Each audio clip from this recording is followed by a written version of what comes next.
सो math में हम लोगों ने 2 चैप्टर कंप्लीट कर लिया है, पहला रिफ्लेक्शन और दूसरा सेक्शन फार्मूला। अब तीसरा हम लोग स्टार्ट करेंगे इक्वेशन ऑफ स्ट्रेट लाइन।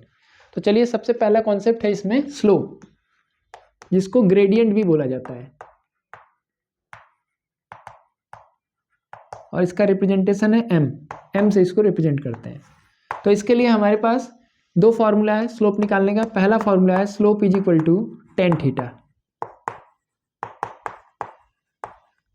दूसरा फार्मूला है स्लोप इज इक्वल टू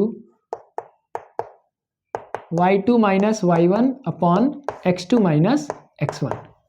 दोनों फार्मूला कब कब यूज करना है? पहला वाला फार्मूला तब यूज करना है जब एंगल दिया गया है।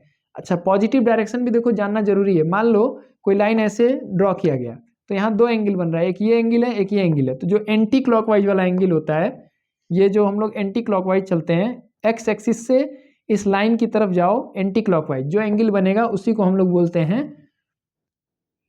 थीटा यहाँ पर, और वही हमारे लिए स्लोप निकालने के लिए यूज़ किया जाएगा। तो यहाँ पर अगर मान लो इसका वैल्यू 60 डिग्री है, तो स्लोप क्या हो जाएगा? स्लोप इज इक्वल टू हो जाएगा tan 60 डिग्री, मतलब वैल्यू हो जाएगा √3। दूसरा फॉर्मूला है कि मान लो कि कोई लाइन ऐसे दिया है, उसमें 2 पॉइंट है ऐसे, पहला पॉइंट है x1 y1 और दूसरा पॉइंट है x2 y2। तो 2 पॉइंट है, तो उससे स्लोप कैसे निकालोगे? y2 minus y1 by x2 minus x1। ये वाला कॉन्सेप्ट बहुत इंपॉर्टेंट है कि 2 पॉइंट जब दिया रहे तो स्लोप कैसे निकालेंगे। इसका यूज हम लोग कोलिनियर पॉइंट्स को प्रूव करने के लिए भी करेंगे। आपको याद होना चाहिए कि सेक्शन फार्मूला से भी कोलिनियर पॉइंट प्रूव किए जा सकते हैं, लेकिन उससे ज़्यादा आसान होगा अगर हम लोग स्लोप से उसको प्रूव करें। ठीक है, तो ये फॉर्मूला याद रखिएगा। अब दूसरा कॉन्सेप्ट आता है इसमें equation of straight line. Equation of straight line, तो equation of straight line 3 form में आपको जानना है। पहला फॉर्म है slope intercept form. Slope intercept form,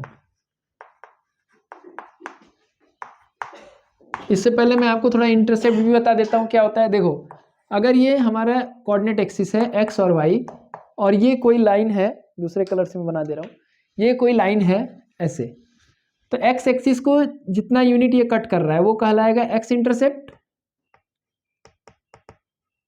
और जितना यूनिट ये y एक्सिस को कट कर रहा है वो कहलाएगा y इंटरसेप्ट। और y इंटरसेप्ट को c से रिप्रेजेंट किया जाता है। स्लोप को किससे रिप्रेजेंट किया जाता है? m से। तो equation of straight line using slope and intercept, कौन सा इंटरसेप्ट का बात हो रहा है? y intercept. क्या होता है? y is equal to mx plus c।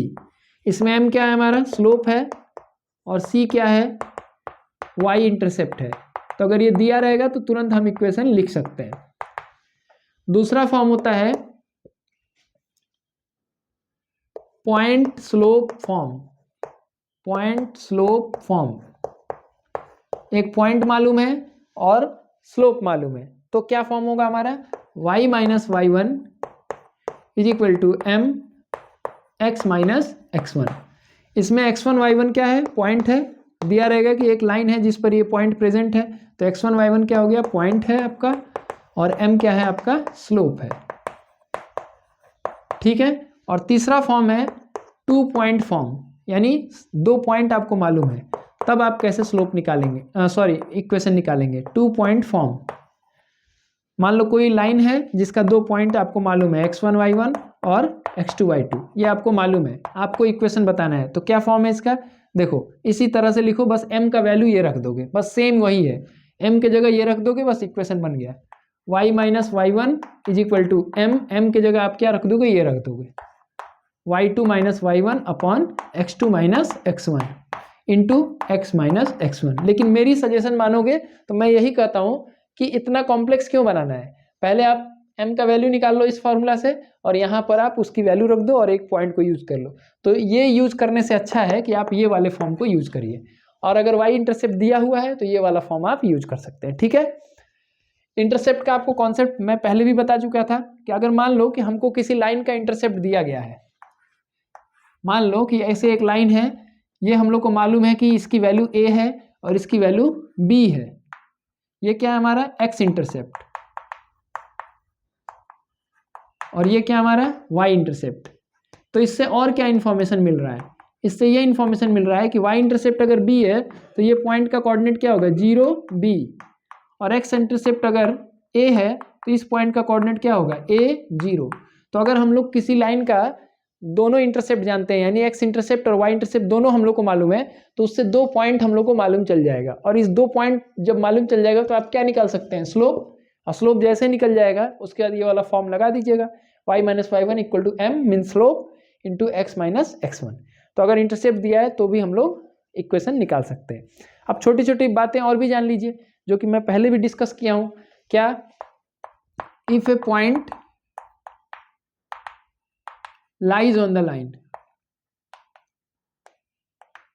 then it satisfies the equation of line। ठीक है। दूसरा पॉइंट क्या है, if two lines intersect each other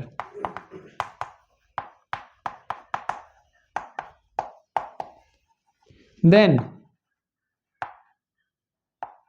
the point of intersection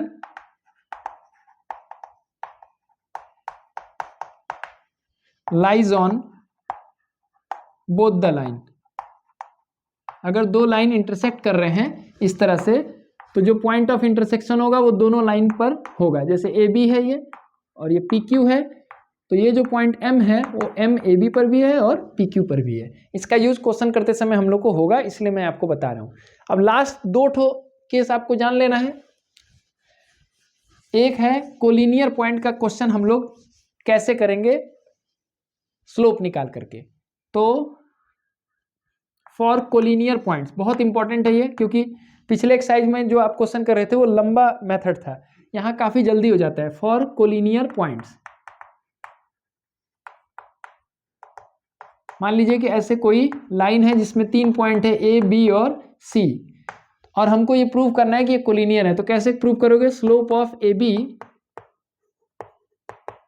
= slope of B C. कभी कभी कोई एक वेरिएबल दे देगा इसमें, जैसे यहाँ कोऑर्डिनेट दे देगा 7b और कहेगा b का वैल्यू निकालो। तो यही आप इसका ए बी का स्लोप निकालिए, बी सी का स्लोप निकालिए, इक्वल करके सॉल्व करेंगे तो ये वैल्यू आपको पता चल जाएगा। ठीक है। इसके बाद आप जान लीजिए स्लोप ऑफ पैरेलल लाइंस। अगर कोई 2 लाइन पैरेलल है तो इनके स्लोप का रिलेशन क्या होगा, m1 = m2। और स्लोप ऑफ परपेंडिकुलर लाइंस,